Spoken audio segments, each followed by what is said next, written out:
अस्सलाम वालेकुम व्यूवर्स। आज हम डिस्कस करेंगे question number 53। Equation reducible to exact form. तो 4y - x के dx/dy my is equal to n of x। तो इसका डेरिवेटिव y की इस वजह से इसका x की तरफ से बार बार बनाने की ज़रूरत नहीं है। ये 4 आ जाएगा, ये 0, यहाँ पर 1 नहीं आ जाएगा। तो इक्वेशन आर नॉट एग्जैक्ट। जब इक्वेशन एग्जैक्ट रहेगी तो उसका रिड्यूसिबल इक्वेशन होगी। ठीक हो गया। जब रूल आपस में इस तरह का 4 यानी कि 4 3 आ जाता है इक्वल नहीं, तो फिर उस पर रिड्यूसिबल इक्वेशन हम लगाएंगे। अब आइए, उसका रूल क्या होता है कि M Y minus N X divided by N is equal to F of X है। ठीक हो गया। अब एम वाई क्या है? एम वाई की ये वैल्यू है, एन एन वाई की, एन एक्स की ये है। ठीक हो गया। अगर दूसरा रूल जब लगेगा तो उसका एन एक्स पहले आ जाएगा, तो एम वाई बाद में, और ये जो है एम नीचे आ जाएगा। उस पर ये रूल 2 की बार हम ये काम करेंगे। ये रूल 1 का फार्मूला है। अब आइए, 4 - 1 डिवाइडेड बाई एक्स क्या है? एन है। ये तो एन हमारे पास क्या है? ये एक्स है, एफ ऑफ एक्स है। अब क्या आ जाएगा? 3/x। तो 3/x की इंटीग्रेशन इसका क्या, अब देखते हैं नेक्स्ट क्या करना है। तो आइए व्यूवर्स, अब देखिएगा 3/x आ गया, एफ ऑफ एक्स। तो मैंने कहा था फार्मूला होता है कि ई इंटेग्रल एफ ऑफ एक्स। ई के लेना है और इसका इंटीग्रेशन लेनी है। अब ई एफ ऑफ एक्स, तो ई की पावर 3 1/x हो जाएगा। तो ई की पावर 3 ln ऑफ एक्स। तो ये देखिएगा, ये ln ऑफ एक्स क्यों आया? क्योंकि इसकी इंटीग्रेशन होती है 1/x की इंटीग्रेशन क्या होती है? ln of X. तो ये इंटीग्रेशन का रूल आ जाएगा 3 ln ऑफ एक्स। तो इंटीग्रेशन का रूल होता है अगर एक चीज़ पीछे मल्टीप्लाई हो रही है तो उसके यानी कि पावर, अगर उसकी पावर बना देंगे, लॉग की पावर बन जाएगी, तो ये एक्सपोनेंशियल लॉग आपस में कैंसिल हो जाएंगे। ये रूल लगाए लोगैरिथम फार्म का। ठीक हो गया। इसकी पावर बन जाएगी, इसको ब्रो करे तो ये आ जाएगी।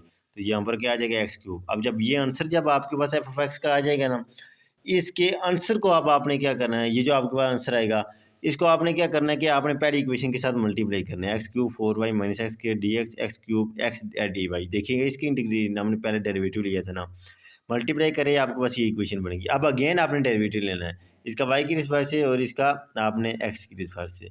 वहाँ पर पहले हम क्या करते थे? पहले हम जब डेरिवेटिव लेते थे तो एक्स का वाई की रिस्पेक्ट से और वाई का एक्स की रिस्पेक्ट से। ठीक हो गया। तो यहाँ पर भी वही काम करेंगे। तो इसका डेरिवेटिव क्या आ जाएगा? डेरिवेटिव आपके सामने क्या है? 4x³ और 4x³। ठीक हो गया।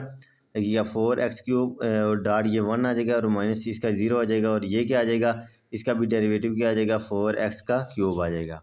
तो ये यानी कि आप देखिए, अब रूल सेटिस्फाई हो गया। यानी कि जब रूल ना सेटिस्फाई होगा, left hand side right hand side equal, उस हम ये चीज़ लगाएंगे M Y minus N X divide by 3 भी। इसकी हम क्या करेंगे? इसका इंटेग्रल के ऊपर, इस एक्सपोनेंशियल के ऊपर इसका इंटेग्रल लेंगे, जो आंसर आएगा उस इक्वेशन के साथ मल्टीप्लाई करेंगे, फिर डेरिवेटिव लेंगे। अगर इक्वल आ गया तो फिर हमारे पास रूल सेटिस्फाई। अगर इक्वल ना आया तो ज़रूर ना ज़रूर आपने कोई ना कोई गलती की हुई होगी, दोबारा आपने चेक करना है। इस चीज़ में आपकी गलती हो जाएगी, इसके लिए जैसे इंटीग्रेशन का आना आपको ज़रूरी है। अब आप क्या करेंगे? अब इसका अगेन हम दोबारा वही काम प्रोसेस करेंगे। क्या करेंगे? इंटीग्रेशन लेंगे इसकी। अब इसकी क्या करेंगे? हम एक्स की रिस्पेक्ट से लेंगे। पहले डेरिवेटिव, मैंने कहा था डेरिवेटिव एक्स का वाई की रिस्पेक्ट से लेना है, लेकिन इंटीग्रेशन उसकी एक्स की रिस्पेक्ट से होगी। ये कॉन्स्टेंट ट्रीट होगा। तो ये क्या आ जाएगा? 4x³ डिवाइडेड 4, क्योंकि x3 की इंटीग्रेशन 4/4 हो जाएगी। इसकी क्या हो जाएगी? एक ऐड करना है, एक नीचे, तो x 6/6। तो इसकी 0 हो जाएगी। क्यों? क्योंकि मैंने बताया था कि जब आप डी वाई के साथ अगर एक्स का कोई भी वेरिएबल मल्टीप्लाई हो रहा है या सिंपल तरीके से आ रहा है अकेला, तभी 0 हो जाएगा। तो ये कैंसिल, ये एक्स की पावर 4 वाई माइनस 1/x की पावर 6। तो ये आपके पास क्या आ जाएगा? इसका आंसर आ जाएगा। तो आइए हम नेक्स्ट, जो इसका क्वेश्चन नंबर जो है ये हम नेक्स्ट करते हैं। तो आइए, x² + y² + x dx X Y D Y M Y N X. देखिए इसका डेरिवेटिव y की रिस्पेक्ट से लेने हैं, इसका डेरिवेटिव हमने x की रिस्पेक्ट से। ये 0 हो जाएगा, ये 2y, ये 0 हो जाएगा, और ये यहाँ पर क्या आ जाएगा? ये y आ जाएगा। तो देखिएगा इक्वेशन तो आपस में एग्जैक्ट नहीं आई, एग्जैक्ट इक्वेशन तो नहीं आई। तो आप देखिएगा नेक्स्ट, तो वही फार्मूला लगेगा M Y minus N X divided by N. M Y क्या है आपके पास? 2y, एन का एक्स क्या है? वाई, और नीचे एन क्या है? वो एक्स वाई है। ठीक हो गया। एफ ऑफ एक्स है, तो ये क्या आ जाएगा? Y divide by X Y, ये cancel 1/x F of X आ जाएगा। मैंने कहा था इसकी आप एक्सप्लेनेशन के ऊपर इसका इंटेग्रल अप्लाई करना है। फार्मूला क्या है? फार्मूला है E integral of F of X. तो इंटेग्रल एफ ऑफ एक्स की वैल्यू क्या है? 1/x। अगेन वही चीज़, इसका डेरिवेटिव क्या आ जाएगा? एल एन ऑफ एक्स का। ये कैंसिल हो जाएंगे, तो ये आपस में ये, क्योंकि ये एल एन ऑफ एक्स की इंटीग्रेशन आती है, ये कैंसिल, तो पीछे एक्स।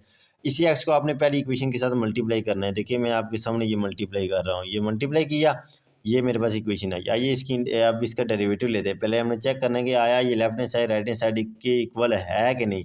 तो आइए स्टूडेंट्स यहाँ पर देखते हैं, इसका डेरिवेटिव वाई की स्क्वायर से लिया तो ये क्या आ जाएगा, ये तो एक्स की वाई की स्क्वायर से लेंगे, ये तो जीरो हो जाएगा, ये जीरो, इन दोनों को तो छीनने की ज़रूरत नहीं है, ये तो दिखाई दे रहे हैं कि जीरो है। इसकी इंटीग्रेशन क्या आ जाएगी, ये एच रहेगा, और टू वाई की वाई स्क्वायर की इंटीग्रेशन क्या आती है, टू वाई, तो साथ में एक्स के साथ मल्टीप्लाई हो जाएगा, तो क्या बचेगा ये जी। अब इसकी देखिएगा, इसकी इंटीग्रेशन क्या करेंगे, अब हम एक्स की वैसे एन एक्स, वाई कॉन्सेंट्रेट होगा, और एक्स स्क्वायर की इंटीग्रेशन क्या है, टू एक्स, तो ये two X Y left hand side right hand side के इक्वल होगी, रूल सेटिस्फाई कर लिया। अब क्या करना है कि इसकी इंटीग्रेशन करनी है, हमने दोनों को ऐड किया, इस सारे को, इसकी लहदा अप्लाई की, इसकी चार की। अब इसकी इंटीग्रेशन क्या होती है, एक्स फोर बाई फोर, इसका वाई कॉन्सेंट्रेट होगा तो X square by two, Y square X cube by three, और ये देखिए एक्स सात आ रहा है, तो मैंने कहा था जब भी एक्स सात आएगा, रूल का ये एक रूल है कि जो है ना आपके पास डिफरेंशियल इक्वेशन के अंदर जो आपके पास की है कि आपने उसको साथ में जब एक्स आएगा तो ये सारी क्या हो जाएगी, ज़ीरो हो जाएगी, तो क्योंकि एक्स यहाँ पर कॉन्सेंट्रेट होता है, ये सारी ज़ीरो हो जाएगी। तो आपके पास यूँ करके आंसर क्या बचा, इस कैल्शियम लें, यहाँ तक रखते हैं, आपको कोई भी इशू नहीं, यहाँ पर रखते हैं अगले स्टेप तक, तो ये इस कैल्शियम लेते हैं मज़ीद, तो आपके पास ये चीज़ आ जाएगी। तो क्या आ जाएगा, 12x की four, 6x square Y square plus 4x cube, ये 6 है। ठीक हो गया। तो बच्चों इस स्टूडेंट इसको मल्टीप्लाई करने सारी जीरो हो जाएगी, तो यहाँ तक आप रखते हैं, तो बिल्कुल करेक्ट है।